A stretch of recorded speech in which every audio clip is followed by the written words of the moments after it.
Hello बच्चों। तो देखिए, अभी फ्लक्स एजुकेयर आपके लिए लेके आ रहा है निमसेट के जितने भी अभी तक कंप्यूटर के क्वेश्चंस आए हुए हैं 2008 से लेके 2024 तक, उनका कंप्लीट पोस्टमार्टम। अगर आपने इन सारे के सारे क्वेश्चंस को अच्छे से गो थ्रू कर लिया और समझ लिया तो कंप्यूटर के क्वेश्चंस आपके लिए निमसेट में अटेम्प्ट करना काफी आसान हो जाएगा। ठीक है। और जितने भी क्वेश्चंस हम यहाँ पे आपको सॉल्व करवाएंगे वो विथ फुल एक्सप्लेनेशन के साथ करवाएंगे। मतलब अगर किसी भी क्वेश्चंस में अगर आपको कॉन्सेप्ट का नीड होगा तो बिल्कुल हम आपको साथ में ही पढ़ाएंगे। चलो तो स्टार्ट करते हैं। तो देखिए, this is your paper NIMCET 2008। तो निमसेट 2008 में आपके पास टिपिकल 15 प्रॉब्लम कंप्यूटर का आए हुए हैं। ठीक है। उन प्रॉब्लम्स को हम वन बाय वन करके सॉल्व कर रहे हैं। ठीक है, तो चलो देखते हैं। तो देखिए, आपका फर्स्ट क्वेश्चन क्या है, विच of the following true about virtual memory system that uses pages. तो ये जो आपका क्वेश्चन है ये वर्चुअल मेमोरी से रिलेटेड है। और जैसा कि हम जानते हैं वर्चुअल मेमोरी क्या है, तो वर्चुअल मेमोरी अपने आप में कॉन्सेप्ट है रेदर देन फिजिकल मेमोरी। ये कोई फिजिकल मेमोरी नहीं है, ये आपके पास में एक मेमोरी का कॉन्सेप्ट है जो हमें क्या कहेगा, जो हमें ये कहेगा कि आपके पास में जो फिजिकल मेमोरी अवेलेबल है यानी जो मैन मेमोरी अवेलेबल है उससे ज़्यादा मेमोरी हम यूज़ कर सकते हैं। लाइक फॉर एग्जाम्पल, अगर आप ऐसा कहते हो कि आपके पास में 2 GB का मैन मेमोरी यानी रैम है, और अगर आपको कोई भी 3 GB का कोई प्रोसेस एग्जीक्यूट करना है, फॉर एग्जाम्पल आप ऐसा मानो, तो वर्चुअल मेमोरी आपको क्या कहेगा कि जो भी आपकी फिजिकल मेमोरी है, ठीक है, उस फिजिकल मेमोरी से ज्यादा मेमोरी हम आपको यूज ले सकते हैं। और वर्चुअल मेमोरी क्या है, तो वर्चुअल मेमोरी ऑपरेटिंग सिस्टम का एक कॉन्सेप्ट होता है जिसकी मदद से हम क्या करते हैं, जो भी हमारा सेकेंडरी स्टोरेज डिवाइसेस हैं उसका कुछ पार्ट मैन मेमोरी की तरह यूज कर सकते हैं। ठीक है। लाइक फॉर एग्जाम्पल, आपके पास 2 GB रैम है और आपको कोई प्रोसेस एग्जीक्यूट करना है, वो मान लो 2 ही GB का है। तो नॉर्मली हमने क्या समझा कि अगर 2 GB का अगर आप मैन मेमोरी यूज ले रहे हो, तो अगर ऑपरेटिंग सिस्टम उसमें लोड हो रहे हैं, ऑपरेटिंग सिस्टम अगर उसमें लोड हो रहा है तो कुछ बैकग्राउंड प्रोसेस ओएस के भी चल रहे होंगे, तो वो कहाँ चल रहे हैं, वो मैन मेमोरी में चल रहा है। इट मीन्स 2 GB का मैन मेमोरी होते हुए भी इफेक्टिवली वो 1.5 GB के ज्यादा काम नहीं आता इफेक्टिवली, पर आप फिर भी उसमें 2 GB का कोई एक सिस्टम एग्जीक्यूट करवा रहे हो। It means what, it means हम कुछ पार्ट हमारी सेकेंडरी स्टोरेज डिवाइसेस का यानी हार्ड डिस्क का यूज कर रहे हैं एज ए मैन मेमोरी। मतलब हमारा डेटा क्या रहेगा, हमारा डेटा यहाँ पे स्वैप होता रहेगा, स्वैप होता रहेगा। मतलब आपका मैन जो प्रोग्राम है, आपने सिंपल सा क्या बोला, आपने सिंपल सा ये बोला कि यहाँ पे आपका सेकेंडरी स्टोरेज डिवाइसेस है और यहाँ पे आपका मैन मेमोरी। ठीक है। अब कॉन्सेप्ट क्या होता है, कॉन्सेप्ट ये होता है कि आपको जो यूज करना है, मान लीजिए ये आपका 2 GB का रैम है और ये सेकेंडरी स्टोरेज डिवाइसेस है, तो सेकेंडरी स्टोरेज डिवाइसेस का साइज तो बहुत ज्यादा होता है। अब अप्रोक्सीमेटली मैं मान लेता हूँ कि एक बार 1 TB है। तो अगर आपको कोई भी 3 GB का प्रोसेस एग्जीक्यूट करवाना है तो आप सबसे पहले क्या करोगे, आप सबसे पहले उस 3 GB के प्रोसेस को कहाँ स्टोर करोगे, आप अपनी मैन मेमोरी में स्टोर कर दोगे। कर दिया। और ऑब्वियस सी बात है, क्योंकि 3 GB का जो आपका प्रोसेस है ये यहाँ मैन मेमोरी में तो स्टोर हो नहीं सकता क्योंकि स्पेस ही नहीं है। तो हम यहाँ पे उस 3 GB डेटा को स्टोर करके छोड़ देंगे कहाँ पे, सेकेंडरी स्टोरेज डिवाइसेस में। और होता क्या, जो 3 GB का आपका कंप्लीट प्रोसेस है वो एक बार में तो 3 GB लेगा नहीं, एक बार में तो 3 GB लेगा नहीं। तो हम क्या करेंगे, उसको यहाँ स्टोर कर देंगे और जितना आपको नीड है वो यहाँ पे लेके आते रहेंगे। This is the concept of paging. यही हम इसे सिंपल से हम क्या कहते हैं, पेजिंग, जिसे हम बोलते हैं swap in and swap out. तो आपको जब जब नीड पड़ेगा इस प्रोग्राम का कुछ पार्ट आप मैन मेमोरी में लेके आओगे, लॉड करोगे, फिर दूसरा पार्ट लेके आओगे, फिर लॉड करोगे। तो इस तरह से ये कॉन्सेप्ट चलता रहता है, जो क्या है, जो एक इल्यूजन है, प्रोग्रामर्स को एक इल्यूजन क्रिएट कर देता है कि आपके पास में कितना जीबी का मैन मेमोरी है, 3 GB का मेमोरी है। बट है कितना, है तो 2 ही GB का ना। तो it is just the illusion which is use by the operating system. तो कॉन्सेप्ट क्लियर। चलो अब हमारे ऑप्शंस क्या कहते हैं। तो हमारा पहला ऑप्शन आपको कह रहा है यहाँ पे कि the virtual address space can be larger than about the physical memory. तो ये जो आपका वर्चुअल एड्रेस स्पेस है ये कहाँ से आएगा, ये आपके सेकेंडरी स्टोरेज डिवाइसेस से आएगा। ठीक है। और ये आपका क्या है, ये आपका फिजिकल है जो कहां से आएगा, आपके मैन मेमोरी से आएगा। तो ये क्या, ये सही है, you can gas about it, कि हमारे पास में जो भी हमारा वर्चुअल स्पेस है वो हमारी फिजिकल स्टोरेज से ज्यादा होता है। तो रहता था, चेक द डायग्राम। तो आपको क्या समझ में आएगा कि यहाँ पे आपके पास में आपका लॉजिकल स्पेस है और यहाँ पे आपके पास में आपका फिजिकल स्पेस है। इसका मतलब क्या लॉजिकल स्पेस का वैल्यू फिजिकल स्पेस से ज्यादा हो सकता है, बिल्कुल हो सकता है। यही तो है वर्चुअल मेमोरी। जो आपको ये बोलता है कि आपके लॉजिकल मेमोरी का स्पेस आप फिजिकल मेमोरी से ज्यादा यूज ले सकते हो। It means this is the correct option. ठीक। Second one, programs must be resident in the main memory throughout their execution. तो जो भी प्रोग्राम आप एग्जीक्यूट कर रहे हो वो प्रोग्राम आपका मैन मेमोरी में रहेगा। क्या ऐसा है? सोच के बताओ, क्या ये सही है? नहीं, ये सही नहीं है, क्योंकि आपका जो भी प्रोग्राम होगा वो तो आपका सेकेंडरी स्टोरेज डिवाइसेस में रहेगा, और उसका कुछ पार्ट जो आपके मैन मेमोरी को नीड रहेगा वो निकाल के लेके आएगा through the help of paging. तो जितना डेटा आपको चाहिए वो आप मैन मेमोरी में लेके आओगे, एग्जीक्यूट करोगे, फिर लेके आओगे, फिर एग्जीक्यूट करोगे। तो क्या आपका कंप्लीट प्रोग्राम मैन मेमोरी में रहेगा? अरे सोचो, अगर हमारा कंप्लीट प्रोग्राम मैन मेमोरी में ही होता तो फिर इस कॉन्सेप्ट की नीड कहाँ पड़ती? क्योंकि जो प्रोग्राम आपको एग्जीक्यूट करना है उसका स्पेस जो है वो मैन मेमोरी से ज्यादा है। तो इसका मतलब क्या वो पूरा का पूरा यहाँ पे मैन मेमोरी में स्टोर हो सकता है? नहीं हो सकता। हम सिर्फ कुछ पार्ट जो हमें करंट में एग्जीक्यूट करना होगा सिर्फ उसे ही हम क्या कर सकते हैं, मैन मेमोरी में लोड कर सकते हैं। बाकी का सारा पार्ट कहाँ रहेगा? आपका सेकेंडरी स्टोरेज डिवाइसेस में। तो ये क्या बोल रहा है? Program must be resident in the main memory throughout the life cycle. नहीं, आपका पूरा का पूरा जो प्रोग्राम है वो नहीं रहेगा। क्या रहेगा? उसका कुछ पार्ट ही रहेगा, कंप्लीट थोड़ी ही रहते हैं, क्योंकि कंप्लीट तो सेकेंडरी स्टोरेज डिवाइसेस में रहते हैं। इसका मतलब ये आपका गलत कंसेप्ट है, नॉट वैलिड, है ना। थर्ड वन, या फिर इसकी जगह अगर ऐसा होता कि the current required page is stored in the main memory, हाँ दैट इज राइट ऑप्शन। तो जो चाहिए वो तो मैन मेमोरी में रहेगा, लोड तो वहीं से होगा ना। हार्ड डिस्क से उठा के लेके आए with the help of paging, use किया, फिर स्वैप किया, फिर यूज किया, फिर स्वैप किया। तो यहाँ स्वैप इन स्वैप आउट का कॉन्सेप्ट चलता रहता है। This is basically called the demand paging concept in OS. ठीक है। And pages corresponding to semantic characteristics of the program. तो ये है सेमेंटिक, और सेमेंटिक्स का मतलब होता है मीनिंग, और सेमेंटिक्स का और सेंटेक्स का वर्चुअल मेमोरी से कोई लेना देना ही नहीं है भाई। ये टॉपिक तो यहाँ का है ही नहीं, जबरदस्ती दे दिया गया। It mean this is not. तो क्या पूछा गया? Which of the following are true, is और आर ट्रू। तो आप सिंपल सा इतना समझने के बाद आप अपना गैस कर सकते हो कि which is the right option है। तो option number A, A is the right option. तो हम सिंपल से क्या कहेंगे कि हमारे यहाँ पे जो करेक्ट आंसर आएगा वो क्या है? वो ए। तो दिस इज ऑप्शन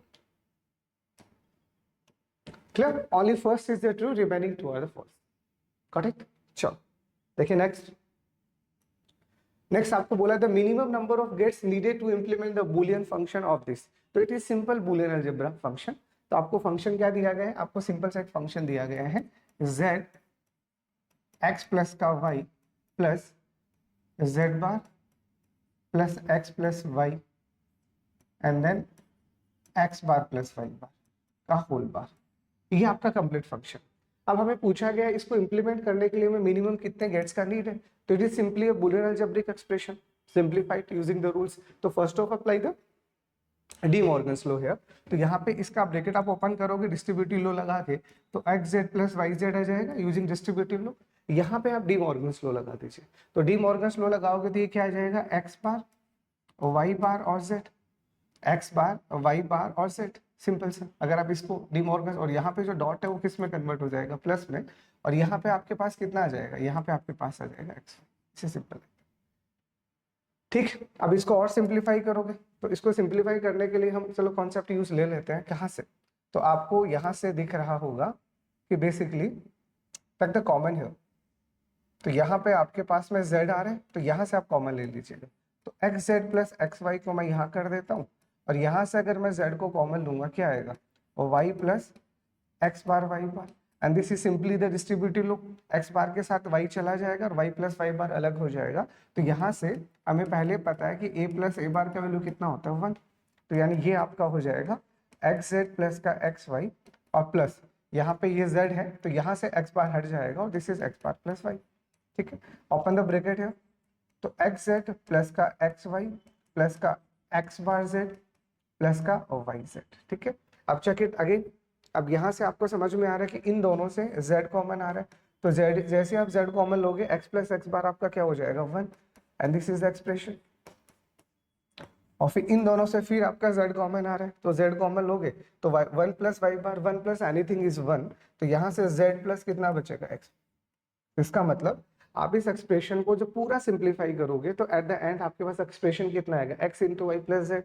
और इसको अगर आपको बूलियन अलजेब्रा के थ्रू इंप्लीमेंट करना है बूलियन अलजेब्रा के थ्रू इंप्लीमेंट करना है, तो सिंपल से आप इसके गेट्स को कैसे कंस्ट्रक्ट करेंगे कि ये आपका इनपुट x आया, ये इनपुट आपका y आया, और दोनों का आपको क्या करना है, एंड करना है, और फिर यहाँ से ये आपका z आया और इन दोनों का आपको क्या करना है, प्लस करना है. It is just like that. तो how many minimum gates are required? This is first and this is second. तो the 2 gates are required for just implementing that expression. Easy.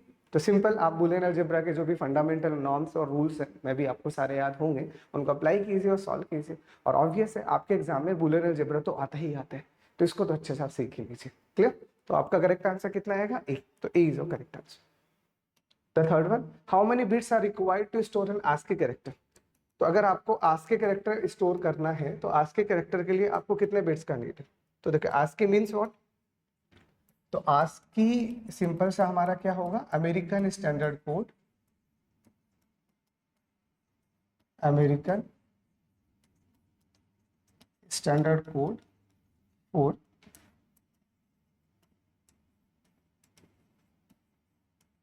Information intelligence. ठीक है, क्या है ASCII? क्या है? तो ASCII आपका एक तरह से आपका अल्फा न्यूमेरिक कोड. क्या है? अल्फा न्यूमेरिक कोड है, जो कहाँ यूज किया जाता है? जब आप किसी भी मैसेज को ट्रांसफर करते हो, बेसिकली आप टेक्स्ट फॉर्म में किसी भी मैसेज को अगर ट्रांसफर करना चाह रहे हो तो वहां पे आपको आस्की यूज लेना होता है. तो देखो इनिशियली जब आस्की बना था, सिंपल सा आस्की का काम क्या होता है, कैरेक्टर्स को रिप्रेजेंट करना. तो आस्की की ही अगर आप इंडिविजुअल बात करते हो तो आस्की आपका कितना होता है, आपका 7 बिट का होता है. और 7 बिट की मदद से आप कितना सिंबल रिप्रेजेंट कर सकते हो, 0 से लेके 255. और ऑब्वियस यही होता है.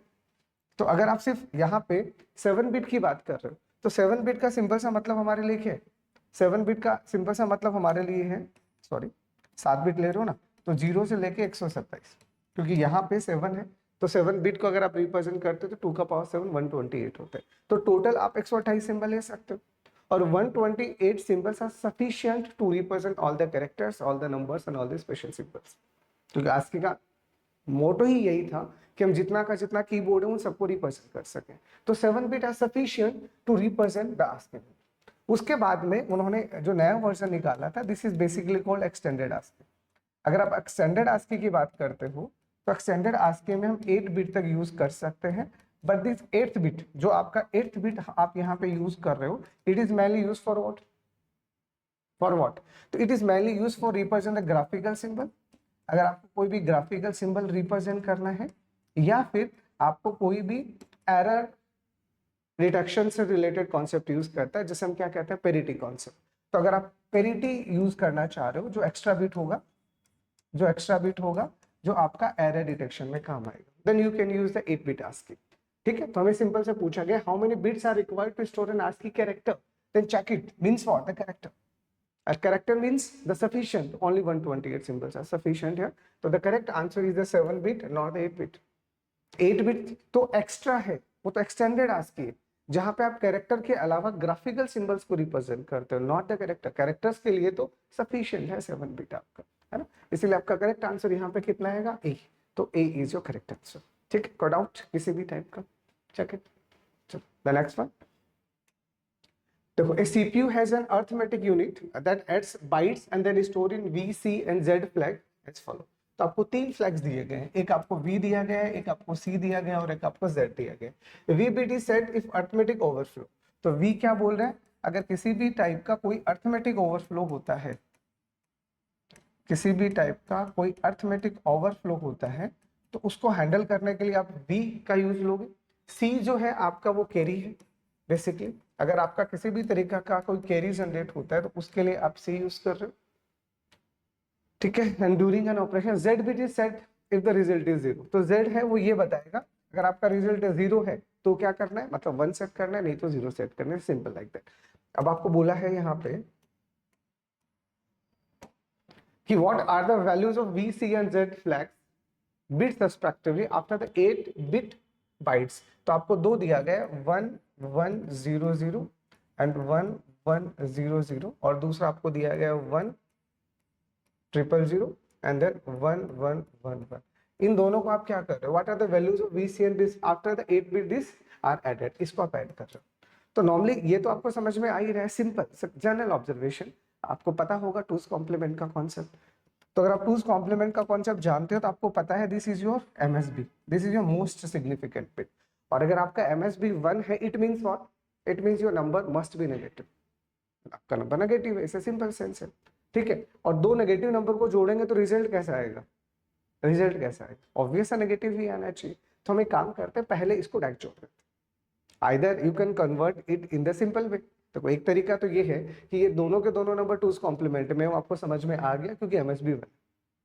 तो आप इसे सिंपल रिवर्स अप्रोच लगाओ टूज कॉम्प्लीमेंट का और इसे सिंपल बाइनरी में कन्वर्ट कर लो और वहां से डेसिमल नंबर आएंगे, वहां से जोड़ लो, ये भी एक तरीका है। बट स्मार्ट वन, यार टाइम नहीं है एग्जाम में तो बी स्मार्ट है। तो आप डायरेक्ट जोड़ लो, कितना आएगा 1 1 1 + 1 0, 1 1 आपका 1 then 1 then 0 then 1, 1 + 1 0 and that is your extra digit. इसका मतलब आपको क्या समझ में आया, आपको यहाँ से ये समझ में आया कि जब हम इस 8 बिट डिजिट को जोड़ेंगे तो ये हमारे पास एक्स्ट्रा क्या आ रहा है, ये एक्स्ट्रा हमारे पास में कैरी है, ये एक्स्ट्रा हमारे पास कैरी आ रहा है। क्योंकि 8 बिट नंबर को अगर आप जोड़ोगे तो आप जहां पे स्टोर कर रहे हो वो भी तो 8 बिट ही है। तो आप 8 बिट के अलावा अगर कोई भी एक्स्ट्रा बिट आ रहा है वो बिट तो आप स्टोर ही नहीं कर सकते, then you 100% discard it basically. तो ये आपका कैरी आएगा। यहाँ पे हमारे पास ऑप्शन नहीं है बट आया तो सही, तो हम इसे स्टोर कर सकते हैं for the processing. It means यहाँ से हमें समझ में आ गया कि कैरी वाला वैल्यू तो 1 सेट होगा क्योंकि कैरी 1 आ गया। And the second one is, जैसे आपने कैरी लिया, ये आपका क्या है, ये आपका पूरा का पूरा रिजल्ट है जो किस में है, जो आपका 8 बिट में है, ये आपका 8 बिट का रिजल्ट है। तो इस 8 बिट के रिजल्ट को जरा एक बार गौर से देखिएगा, this is negative, this is negative, दोनों नेगेटिव नंबर को जोड़ा but MSB 0, it means positive आ गया। What is the meaning of overflow? यहाँ पे कभी भी अगर आपके पास में ओवरफ्लो आता है तो ओवरफ्लो का मतलब क्या है, तो ओवरफ्लो आने की दो कंडीशन होती है। जब भी आपके पास में कभी भी ओवरफ्लो आएगा, क्योंकि ओवरफ्लो से रिलेटेड क्वेश्चन आपके आ चुके हैं, तो आप याद रखना जब भी आपके पास एडिशन में ओवरफ्लो आएगा then there are two cases of the overflow. पहला, नंबर दोनों के दोनों पॉजिटिव हैं, नंबर दोनों के दोनों पॉजिटिव हैं बट रिजल्ट आपका नेगेटिव आ गया, या फिर आपके नंबर दोनों के दोनों नेगेटिव हैं, दोनों के दोनों नंबर नेगेटिव हैं बट रिजल्ट पॉजिटिव आ गया। तो क्या ये सही है? गलत है ना। अरे दो पॉजिटिव नंबर का एडिशन तो पॉजिटिव ही आना चाहिए और दो नेगेटिव नंबर का रिजल्ट नेगेटिव ही आना चाहिए, पर इससे उल्टा हो गया। आपने दो पॉजिटिव को जोड़ा, रिजल्ट नेगेटिव आ गया, या आपने दो नेगेटिव को जोड़ा, रिजल्ट पॉजिटिव आ गया। This is basically called overflow condition in the binary addition. तो आपको यहाँ से क्या समझ में कि आपने दो नेगेटिव नंबर को जोड़ा, क्योंकि एमएसबी 1 है तो 100% ये नंबर भी नेगेटिव है और ये नंबर भी नेगेटिव है। बट आपने जब इसको ऐड किया, यहाँ पे एमएसबी क्या आ गया, एमएसबी आपका 0 आ गया, क्योंकि ये तो एज ए कैरी फॉरवर्ड हो जाएगा और ये 0 है। इट मीन्स ये रिजल्ट कैसा आ रहा है, रिजल्ट आपका रहा पॉजिटिव। तो किसी भी दो नंबर को आपने ऐड किया और रिजल्ट पॉजिटिव आ गया, दैट 100% आपका रिजल्ट कैसे क्या हो चुका, ओवरफ्लो हो चुका है। और ओवरफ्लो के लिए आप क्या यूज कर रहे हो, वी। तो इसका मतलब यहाँ से हम क्या बोलेंगे कि वी भी आपका कितना सेट होना चाहिए। And the third one is Z. तो क्या आपका रिजल्ट 0 आया? नहीं, रिजल्ट तो 0 नहीं आया। तो रिजल्ट 0 नहीं आया, इसका मतलब क्या हुआ, हम 1 तो सेट करेंगे नहीं, तो z कितना सेट हो जाएगा, तो z आपका सेट हो जाएगा 0। तो इसको जब आप परफॉर्म करोगे तो इन तीनों फ्लैग्स के अंदर जो आपका वैल्यू आएगा, these are the respective value. अब आपको क्या पूछे, व्हाट आर द सीक्वेंस है, वी सी एंड जेड। तो वी सी एंड जेड यानी 1 1 0 और 1 1 0 किस में है, बी में है। तो करेक्ट आंसर क्या आएगा? तो उम्मीद करता हूं इसमें कोई भी डाउट किसी भी टाइप का आपको, just watch the question. Clear? बहुत सिंपल से कॉन्सेप्ट है, बस आपको समझना चाहिए। ओके, तो next one, which one of the following statement is always true? ठीक है, आपको क्या दिया है, स्टेटमेंट्स क्या क्या दिए हैं। The first one is a compiled program use more memory than an interpreted program. Okay, a compiler converts a program to a lower level language for execution. A compiler for a high level language takes less memory than its interpreter, और compiled programs take more time to execute than interpreted programs. Okay, तो यहाँ पे हमें जो कहानी दी गई है वो हमें दी गई है कंपाइलर वर्सेस इंटरप्रेटर। तो हमें हमारे कंपाइलर का और इंटरप्रेटर का कहानी दिया गया है और इसी को इसमें कंपेयर कर रहे हैं। तो as usual we know that दोनों के दोनों क्या है, कंपाइलर और इंटरप्रेटर दोनों के दोनों हमारे क्या है, हमारे कन्वर्टर्स हैं, जिनकी मदद से हम क्या करते हैं, किसी भी हाई लेवल को लो लेवल में बनाते हैं, मीडिएटर से। आप अपनी सोर्स कोड को अगर लो लेवल लैंग्वेज में कन्वर्ट करना चाह रहे हो तो आप क्या यूज लोगे, कंपाइलर और इंटरप्रेटर। कंपाइलर का काम क्या होगा, सारे के सारे कोड को एक साथ रीड करना और देन कन्वर्ट करना, और इंटरप्रेटर का काम क्या होगा, लाइन बाय लाइन एग्जीक्यूट करना। इससे सिंपल। अब आपने कोई भी प्रोग्राम कंपाइल कर दिया, उसे हम क्या कहते हैं, उसे हम कहते हैं कंपाइल्ड कोड। और जब आप कंपाइल कोड कर देते हो तो वो क्या बन जाता है, फिर वो लो लेवल बन जाता है, बेसिकली लो लेवल बन जाता है, लो लेवल बन जाता है। तो मैं ये कह सकता हूँ कि कंपाइलर की मदद से आपने जिस भी कोड को एग्जीक्यूट किया वो कंपाइल्ड कोड है, और वो कंपाइल्ड कोड किस में बन चुका है, लो लेवल पे बन चुका है। और लो लेवल क्या होता है, लो लेवल अपने आप में एग्जीक्यूशन में सबसे फास्ट होता है, क्योंकि it is directly attached to the binary. अरे ये तो 0 1 का कोड है, और 0 1 में अगर आपने कोई भी कोड बनाया है तो डायरेक्ट आपका बाइनरी का अटैचमेंट है, और जो चीज बाइनरी में है उससे फास्ट कुछ हो सकता है क्या, नहीं हो सकता है ना। तो सिंपल सा क्या बोले, एक compiled program use more memory than interpreted language. And दूसरा क्या, अब आपने जिस प्रोग्राम को कंपाइल किया ये फास्ट है, और देन द इंटरप्रेटेड प्रोग्राम, और ये आपका इंटरप्रेटेड है, तो कौन ज्यादा साइज लेगा, क्या कंपाइल्ड मेमोरी ज्यादा लेगा, नहीं, ऐसा कोई जरूरी नहीं है। It is depend on the program size. हम डायरेक्टली नहीं कह सकते, हो भी सकता और नहीं भी हो सकता, तो ये तो कॉन्ट्राडिक्ट हम 100% तो नहीं कह सकते। दूसरा, compiler converts a program to the lower level language for execution. हाँ, वो समझ में आ रहा है कि कंपाइलर को जैसे आपने एग्जीक्यूट किया वहां से लो लेवल लैंग्वेज बना। हाँ, बिल्कुल सही बात है, it is always right. And the third one, a compiler for a high level language takes less memory than is interpreted. क्या ऐसा है, नहीं, ये भी कोई जरूरी नहीं है, इट इज अगेन डिपेंड्स, क्योंकि compiler for high level language takes less memory, नहीं, ऐसा कुछ नहीं है, ठीक है। And the fourth one is compiled program takes more time to execute than interpreted. नहीं, कंपाइल्ड प्रोग्राम है वो लो लेवल है, वो फास्ट रहेंगे किससे, इससे। तो ऑब्वियस है, तो वैसे ही गलत हो गया।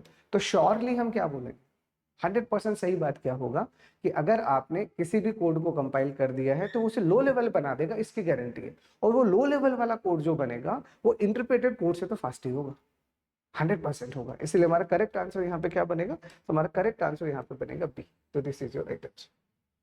ओके, द नेक्स्ट वन देखो, अब this is basically the IEEE standard. Basically the floating point numbers in a computer are represented using a 10-bit multiplexer.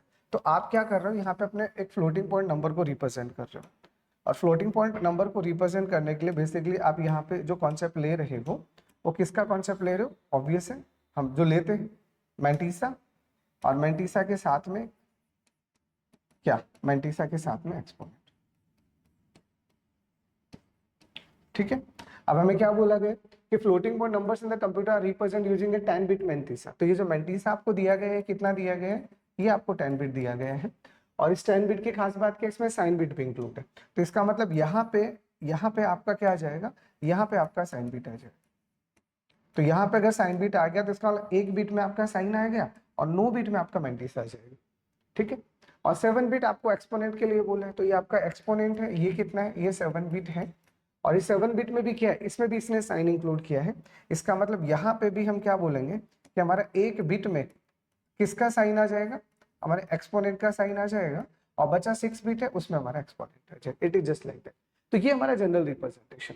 अब हमें क्या पूछा गया, approximate value of the maximum number which can be represented, ठीक है। assume that the mantissa is stored in the normalized form and that is without leading zeros, ठीक है। तो इसका मतलब अब सिंपल सा एक बात बताओ, मैंटीसा अगर आपने 9 लिया तो मैंटीसा क्या रिप्रेजेंट करता है, पॉइंट के बाद आप कितने डिजिट्स ले सकते हो, ठीक है। यहाँ पे इसने लीडिंग जीरोस की बात नहीं की, यहाँ साइन बिट आएगा, और sign bit either 0 either 1, skip it. But यहाँ पे अगर आपने 9 बिट का मैंटीसा लिया है तो 9 बिट के मैंटीसा में जो आपका रिप्रेजेंट नंबर होगा वो 3 3 6 और 3 9, ये आपका नंबर आएगा, मल्टीप्लाई बाई, अब आपके पास में क्या आता है 2 एक्सपोनेंट। और जब आप एक्सपोनेंट को रिप्रेजेंट करोगे तो ये 1 बिट तो फिर इसके साइन का गया, तो एक्सपोनेंट का जो रेंज है वो क्या है, वो 6 बिट का ही आपने यूज किया, और 6 बिट में आप जो नंबर रिप्रेजेंट करते हो वो कितना होता है बेसिकली, क्योंकि दिस है साइन बिट। और साइन बिट के अंदर अगर आप यूज करते हो तो नॉर्मली हम क्या यूज करते हैं, -2n से लेके और प्लस का 2n-1, it's basic simple like that. Sign bit, the concept of the sign bit. तो ये 1 बिट अगर मैंने हटा दिया, ये 1 बिट अगर इंक्लूडिंग 1 बिट कर रहे हो तो ऑब्वियस रिप्रेजेंट n-1, बट इस n का मतलब मैं डायरेक्टली आपको क्या बोल रहा हूँ, ये डायरेक्ट आपके एक्सपोनेंट का वैल्यू, और डायरेक्ट अगर एक्सपोनेंट का वैल्यू होती है तो 6 बिट है, और 6 बिट में स्टोर करोगे तो कितना आएगा, -2 से लेके +2 यानी -64 से लेके और प्लस का 63। तो इसका मतलब अगर आपसे मिनिमम पूछा होता तो हम -64 लेते, और मैक्सिमम पूछा होता तो 64 लेते, और हमें क्या पूछा गया, हमें तो मैक्सिमम नंबर ही पूछे। तो मैक्सिमम नंबर अगर आप यूज लोगे तो यहाँ पे ये कितना आएगा, दिस इज 2 63। ठीक है, तो इसका मतलब आपसे अप्रोक्सीमेट वैल्यू पूछे, दिस इज जस्ट अप्रोक्सीमेशन, तो अप्रोक्सीमेशन में हम करेक्ट आंसर क्या देंगे, तो the approximation of this result is approximately 2⁻63। हाँ, तो D is your correct answer, it's a simple representation of the matrix. Clear? The next one, the capacity of the memory unit is defined by the number of words multiplied by the number of bits per word. तो how many separate address and data lines are needed for the memory? अब आपको memory का complete capacity दिया गया है और वो कितना दिया गया है, 4K इंटू 16। तो ये हमने सीखा है कि जब भी हम हमारी मेमोरी को रिप्रेजेंट करते हैं, जब भी हम हमारी मेमोरी को रिप्रेजेंट करते हैं तो हम सिंपल सा क्या कहते हैं, 2 की पावर में address lines multiply by data line, जैसे सिंपल मीनिंग ऑफ इट। ठीक है, ये हमारा क्या होता है, ये हमारा मेमोरी का रिप्रेजेंट करने का तरीका होता है इन टर्म्स ऑफ लाइंस और बसेस। ठीक है, तो इसका मतलब यहाँ पे अगर मैं इसको सॉल्व करूंगा तो 2 का पावर 2 यानी 4 और 2 का पावर 10 ये आ गया और ये आपके पास 16 रहेगा, तो दिस इज 2⁻12 इंटू 16। इसका मतलब आप साफ साफ क्या कह सकते हो, आप साफ साफ कह सकते हो कि ये 12 किसको रिप्रेजेंट कर रहा है, तो ये 12 आपके एड्रेस लाइन को रिप्रेजेंट कर रहा है और ये 16 किसको रिप्रेजेंट कर रहा है, आपके डेटा लाइंस को रिप्रेजेंट कर रहा है। It is simple and sweet formula. तो इसका मतलब आंसर कितना आएगा, 12 एंड 16। तो एड्रेस लाइन आपका 12 आएगा और डेटा लाइन आपका 16 आएगा, तो करेक्ट आंसर यहाँ पे क्या बनेगा आपका, दिस इज योर आंसर। तो जस्ट मेमोराइज द फॉर्मूला, और इस तरह के क्वेश्चंस तो आपके काफी पूछे गए हैं यार, तो जस्ट याद कर लीजिए अच्छे से, किस टाइप का अगर कभी भी कोई क्वेश्चन देखे फटक से टूट दो। Next one, the main disadvantage of the direct mapping of the cache organisation. अब आपसे पूछा है कि भैया जो डायरेक्ट मैपिंग है कैशे का बेसिकली, है ना, उसका क्या डिसएडवांटेज है। तो देखो, मैपिंग मीन्स व्हाट, मैपिंग का मतलब हमारे लिए क्या होगा, अगर आप कैशे के अंदर, अगर आप कैशे मैपिंग की बात कर रहे हो तो कैशे मैपिंग का सिंपल सा मतलब हमारे लिए क्या है, तो कैशे मैपिंग का जनरल हमारे लिए मतलब है कि ये हमारा कैशे है और ये आपका मैन मेमोरी है। तो कोई भी डेटा अगर आप मैन मेमोरी से कैशे मेमोरी में लेके आ रहे हो, कोई भी data, this is your cache memory and this is your main memory. तो how you can transfer your data from main memory to cache, क्योंकि सिंपल सा हमारा concept, what is the concept of the cache, cache का concept क्या होता है कि CPU को कोई भी डेटा अगर चाहिए होगा तो कहाँ से लेगा, कैशे में, ऑब्वियस, क्योंकि कैशे फास्ट मेमोरी है compare to the main memory. तो अगर कोई डेटा कैशे में मिला, this is called basically cache hit, नहीं मिला तो कैशे मिस। तो यहाँ मिला तो ले लेगा, नहीं मिला तो उसे 100% मैन मेमोरी से डेटा लेके आना पड़ेगा, मैन मेमोरी से डेटा लेके आना पड़ेगा, और इसे हम बोलेंगे कैसे, मिस। और मैन मेमोरी से जब डेटा कैशे में आएगा, this technique is called mapping in cache. और जो मैपिंग होता है बेसिकली आपका 3 तरह का मैपिंग होता है कैशे में। पहला होता है डायरेक्ट मैपिंग, ठीक है, दूसरा आपका होता है एसोसिएटिव मैपिंग, और तीसरा आपका होता है सेट एसोसिएटिव मैपिंग, तीसरा आपका होता है सेट एसोसिएटिव मैपिंग। तो 3 तरह का आपका मैपिंग आ गया यहाँ पे, इसलिए सिर्फ पूछा डायरेक्ट मैपिंग का। तो डायरेक्ट मैपिंग सबसे सिंपल होती है, सबसे सिंपल, जिसमें हम क्या करते हैं, एक बार में एक वर्ड मैन मेमोरी से उठा के लेके आएंगे और कैशे में रखेंगे, फिर वापस से नीड पड़ा फिर उठा के लेके आएंगे फिर रखेंगे। Only at a time we can just put the one word from the main memory और पुट इन द कैशे। इसलिए, और सबसे सिंपल है कैशे मेमोरी, सबसे सिंपल है, सबसे इजी है, सबसे सस्ती है, क्योंकि एक बार में एक ही वर्ड है, इसीलिए इसका नाम भी इसने डायरेक्ट रखा कि भैया सीधा का सीधा मैन मेमोरी से उठाओ और कैशे में रख दो। Then there is no need for store any additional memory. Like आप एसोसिएटिव या एसोसिएटिव की बात करते हो, तो एसोसिएटिव में स्टोर करने के लिए हम एसोसिएटिव मेमोरी का यूज करते हैं, जहाँ पे डेटा उसके टैग्स में और उसके इंडेक्सेस के फॉर्म्स में स्टोर होता है, वो उनके कॉन्सेप्ट्स होते हैं। But that is a very simple, just put the word from the main memory and just pick in the cache. तो अब आपसे सिंपल से क्या पूछे कि it does not allow simultaneous access to intended data and its state. ठीक है, तो क्या ये इसका डिसएडवांटेज है? नहीं, ये इसका डिसएडवांटेज नहीं है, क्योंकि यहाँ पे क्या है, यहाँ पे हम जो वर्क करते हैं वो डेटा एंड टेक्स्ट से रिलेटेड बहुत रेयर होता है। डेटा एंड टेक्स्ट से रिलेटेड अगर आपको काम करना है तो आप एसोसिएटिव से एसोसिएटिव में जाइए, वो काम डायरेक्ट मैपिंग में है ही नहीं। तो जब है ही नहीं तो डिसएडवांटेज कैसे हो जाएगा? ठीक है। The second one, it is more expensive than other type of the organisation. तो अभी अभी तो बताया कि डायरेक्ट तो सबसे इजी है, तो सबसे सस्ता होगा ना, महंगा कहाँ से होगा? तो एक्सपेंसिव तो होने का सवाल ही नहीं बनता। It's cheap compare to the other. And the third one, the cache hit ratio is degraded if 2 more blocks used for alternatively map onto the same block frame into cache. बिल्कुल, this is the right option. This is the disadvantage of the direct cache. क्यों? क्योंकि अगर आपके पास कोई भी data अगर आपके पास है और आप उसको अगर साइमल्टेनियसली एक्सेस करते हो। जैसे यहाँ पे क्योंकि एक बार में तो एक ही वर्ड आएगा, तो अगर एक बार में एक ही वर्ड आएगा तो कैशे लाइन अगर एक ही लोकेशन को 2 बार एक्सेस करेगा तो होगा क्या, पहली बार एक्सेस किया, दूसरा जैसे ही आएगा वो उसे ओवरराइड कर देगा। तो जैसे ओवरराइड कर देगा उससे क्या हो जाएगा, उसकी वजह से आपका जो मिस वाला पार्ट है, the cache hit ratio degraded, ठीक, alternatively map on to the same block. तो आपका जो हिट और मिस वाला पार्ट है वो आपका चेंज हो जाएगा। बेसिकली चीजें जो हिट करनी चाहिए थी वो मिस होने लग जाएंगी। क्यों?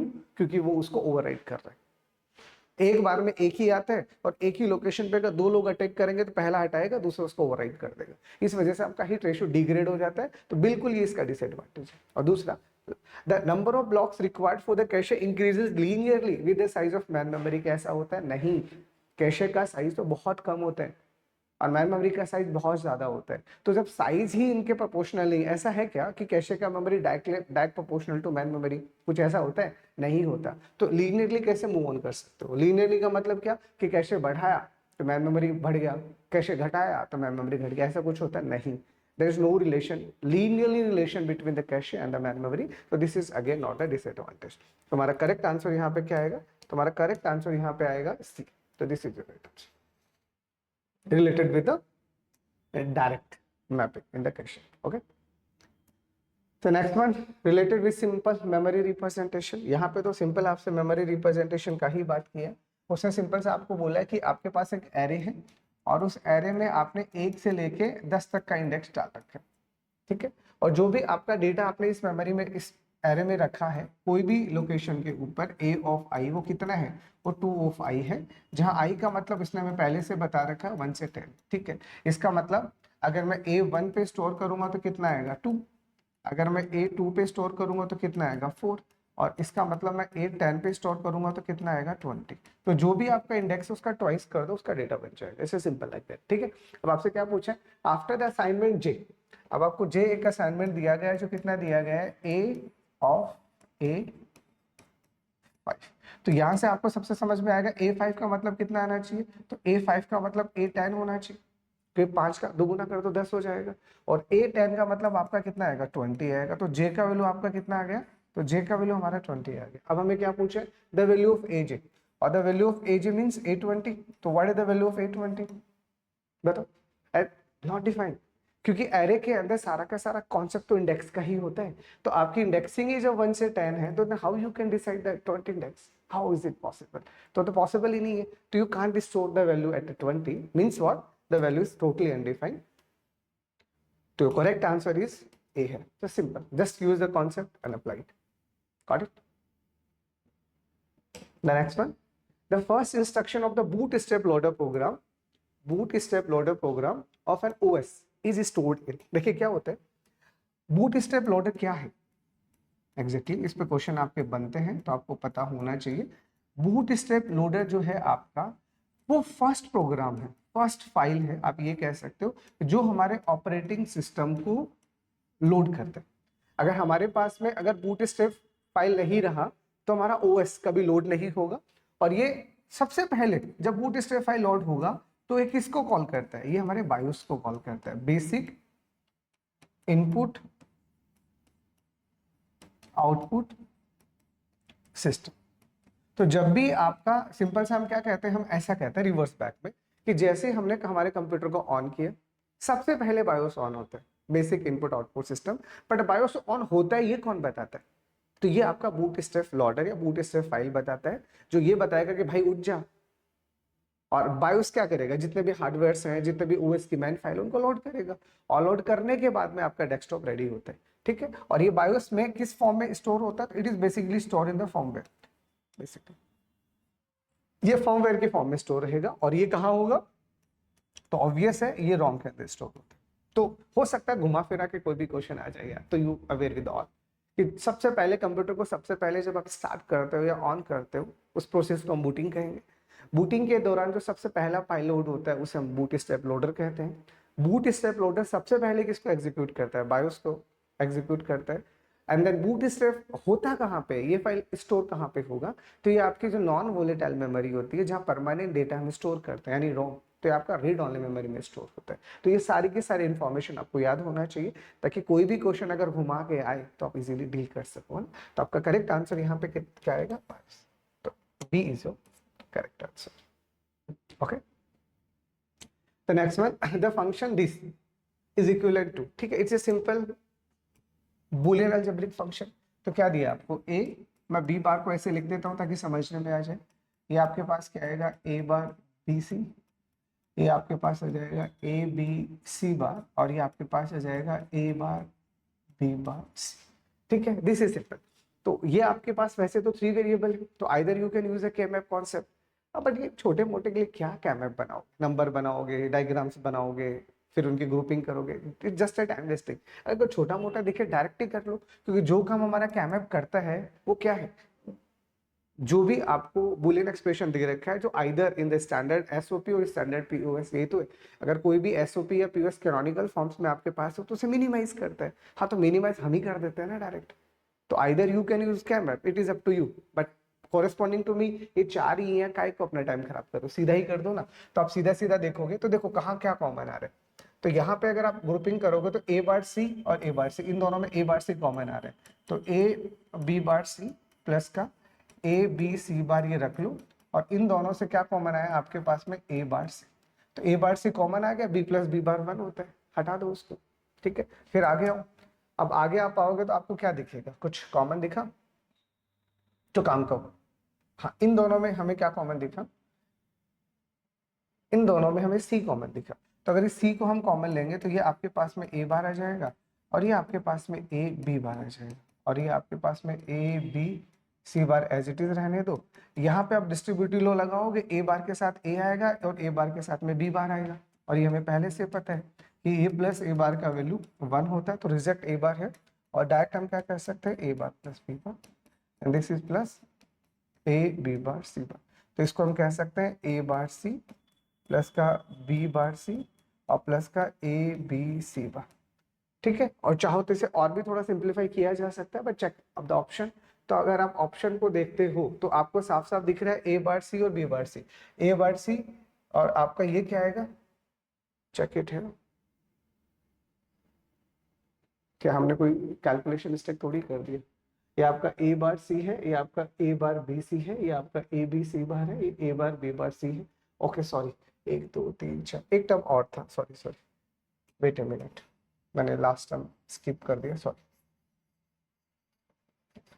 तो यहाँ पे एक टर्म आपके पास और है, use it here, plus A B bar C bar, क्योंकि आपको 5 टर्म्स दे रखा, 4 नीचे, सॉरी है ना. अब यहाँ से आपको फर्स्ट और लास्ट तो वैसी ग्रुप होती हुई दिख रही है, तो इन दोनों को ग्रुप करोगे तो यहाँ से क्या कॉमन आ रहा है, ए बी बार. तो इसको तो डायरेक्ट ही ग्रुप कर लो, क्योंकि सी प्लस सी बार आपका 1 हो जाएगा, और फिर उसके बाद में इन दोनों से आपको क्या ग्रुप होता हुआ दिख रहा है, ए बार सी. तो यहाँ से अगर आप ए बार सी करोगे तो बी प्लस बी बार 1 हो जाएगा, और ये आपके पास क्या जाएगा, A B C bar. It is just like that. ठीक है, अब यही ऑप्शन आपको दे रखा है, ए बी बार आ गया, ए बार सी आ गया. ठीक है, तो चाहो तो इसे और सिंप्लीफाई कर सकते हो, बट ऑप्शंस में अगर ये दे रखा है तो यू कैन यूज इट. और अगर आप मान लीजिए इसे और सिंप्लीफाई करना चाह रहे हो, जैसे ये तो अभी आ गया, अपन और कर लेते हैं.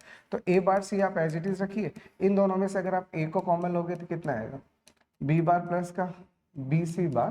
तो ये आपके पास आ जाएगा ए बार सी प्लस का, यहाँ से बी चला जाएगा, अप्लाई द डिस्ट्रीब्यूटिव लो, तो ए के साथ बी बार और ए के साथ सी बार. तो this is the simplified version is there.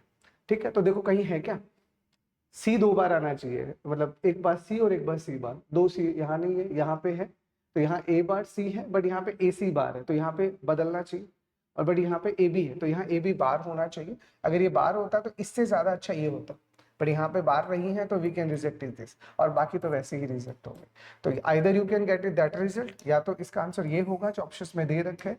नहीं, और अगर क्लियर लेना है तो ज्यादा एक्यूरेट आंसर ये है जो ऑप्शन में है ही नहीं, होना चाहिए था यहाँ बार, बट नहीं है, तो वी कैन रिजेक्ट. तो करेक्ट आंसर इसका क्या जाएगा, बी. तो it's a simple Boolean algebra, कोई दिक्कत आना नहीं चाहिए. Clear. The next one, the addition of 4 bit 2's complement binary number this and this. देखो अब आपको कोई 2 नंबर दिए गए, वन इज अ 1101 और दूसरा आपको दिया गया है 0100. ये दोनों के दोनों नंबर कैसे रिप्रेजेंट किए गए हैं, तो दोनों के दोनों नंबर आपके 2's complement में लिखे गए. ठीक है, तो अब हमें क्या बोला है, इनको ऐड करने के लिए बोला है. तो अगर आप कंफर्ट हो दैट ऐड करने में तो it is up to you, बाकी बेटर यही रहता है, अगर सिंपल दे रखे हैं तो आप इसे सिंपली कन्वर्ट कर लो.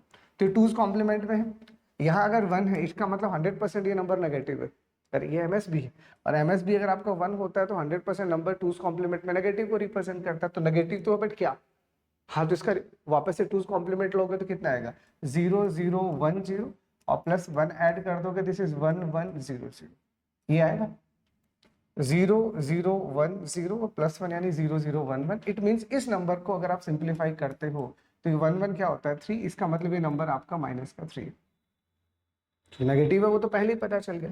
इस नंबर को सिंप्लीफाई करोगे एमएसबी 0 है, इसका मतलब नंबर 100% पॉजिटिव है, और पॉजिटिव नंबर का 2's कॉम्प्लीमेंट कभी नहीं लिया जाता। 2's कॉम्प्लीमेंट सिर्फ नेगेटिव नंबर्स के लिए होता है, तो इसका मतलब ये तो डायरेक्ट ही आपका 4 ही है, तो कुछ कहना ही नहीं है। इसका मतलब आप डायरेक्ट क्या कर रहे हो, आप कर रहे हो 4 प्लस माइनस 3, तो 4 प्लस माइनस 3 करोगे तो कितना आएगा 1 ही तो आएगा, 1 ही तो आएगा। और 1 अगर आप लेते हो तो 1 is the positive number, 1 is the positive number, तो इसको 4 बिट में कैसे लिखोगे 0 0 0 1, it is just like that. और 1 को लिखने के लिए तो आपका एक बिट ही सफिशिएंट है, पर ये तो आप 4 बिट में लिख रहे हो, और नंबर आपका पॉजिटिव आना चाहिए और पॉजिटिव ही आए, तो क्या कोई ओवरफ्लो हुआ? अरे क्या बताए ओवरफ्लो के बारे में, जब आप किसी दो नंबर को जोड़ रहे हो, अगर दोनों पॉजिटिव है रिजल्ट नेगेटिव आ रहा है, या दोनों नेगेटिव है रिजल्ट पॉजिटिव आ रहा है, तो ओवरफ्लो का कंडीशन अक्कर होता है। यहाँ तो रिजल्ट आपका पॉजिटिव +1 है और वो 00001 ही आ रहा है, तो कोई ओवरफ्लो होगा ही नहीं, इसका मतलब कोई ओवरफ्लो नहीं होगा, नो ओवरफ्लो इज देयर। ठीक है, तो आप सिंपल से क्या कहोगे कि 1 आएगा, दिस इज 0001 एंड ओवरफ्लो। ठीक है, तो C is your correct answer. 0001 आएगा, बिल्कुल आएगा, क्योंकि 1 आ रहा है, प्लस का 1 आ रहा है, और रिजल्ट पॉजिटिव ही आना चाहिए, क्योंकि -3 और +4 का करोगे तो पॉजिटिव ही आना चाहिए, तो पॉजिटिव ही आ रहा है, पॉजिटिव ही आ रहा है, तो ओवरफ्लो का तो कोई गुंजाइश ही नहीं है ना यहाँ पे, दिस इज नो ओवरफ्लो। ठीक है, तो C is your correct answer, check it and if you have it tell me. चलो, तो नेक्स्ट वन इसे सिंपल कन्वर्जन, आपको क्या दिया है, आपको यहाँ पे दिया गया रूट में आपको दिया गया 224 और ये आपका आर दिया गया है, एंड देन दिस 13r, इसे सिंपल नंबर कन्वर्जन। तो हमने क्या सीखा, अगर दोनों साइड में आपको रेडिक्स दे रखा है तो first of all convert it into decimal number. तो डेसिमल नंबर यानी 0 1 2, यानी 2 इंटू आर का power 2, 2 into R is to power 1 और 4 into R is to power 0, इसका क्या आएगा रूट आएगा, और दिस इज इक्वल टू 0 और 1, तो r का पावर 1 के साथ 1 और r के पावर 0 के साथ में 3।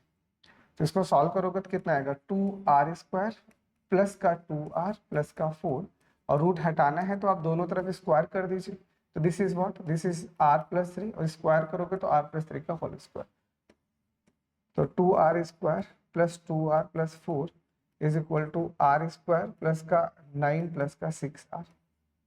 ठीक है, अब ये सॉल्व करोगे तो r² माइनस का 4r और माइनस का 5 इज इक्वल टू 0, नहीं आएगा।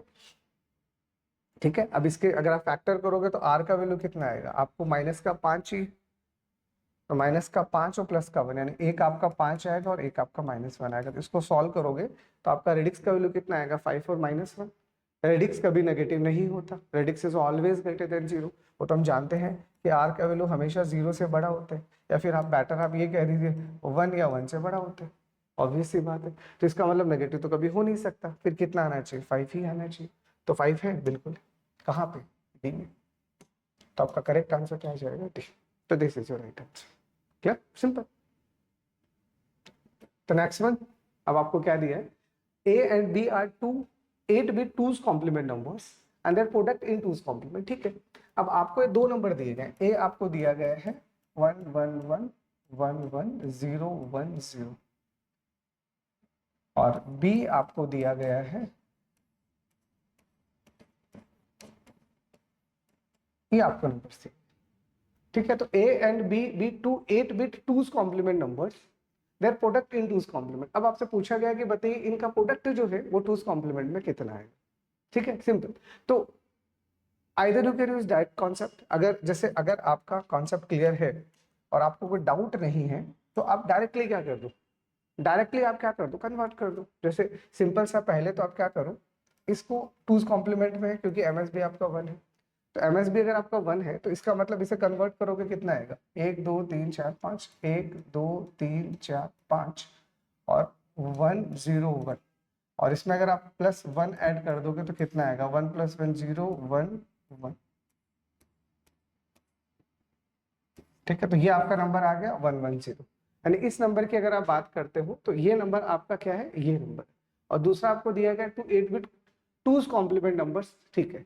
अब दूसरा नंबर आपको दिया गया है, तो अगर आपको यहाँ पे इस क्वेश्चंस पे अगर काम करना है बेसिकली, तो आप डायरेक्ट क्या कर सकते हो, ये नंबर वैसे तो आपका 0 है, आप सीधा भी लिख सकते हो, बट कोई प्रॉब्लम नहीं है, कोई प्रॉब्लम नहीं है, आप इसका टूज कॉम्प्लीमेंट ले लो, नॉर्मली ले लो, कोई प्रॉब्लम नहीं होगा।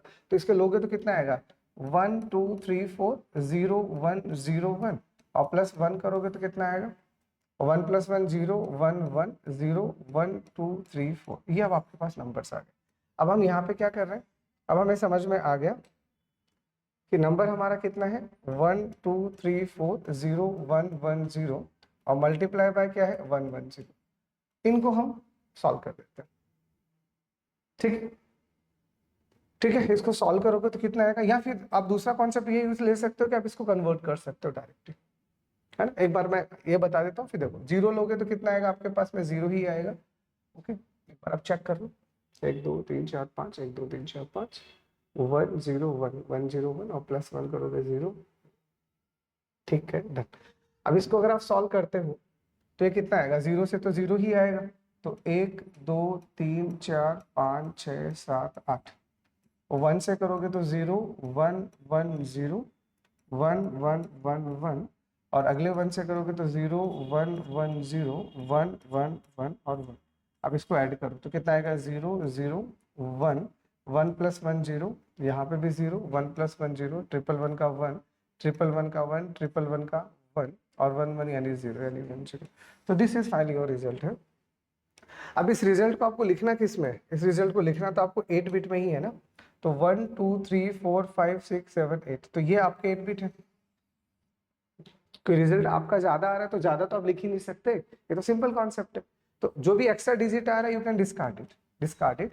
और अब आपका 8 बिट का रिजल्ट कितना आएगा 1 1 0 0 0 1 0 0, and this is your answer, 1 1 0 0 1 0 0, and this is available in option number A.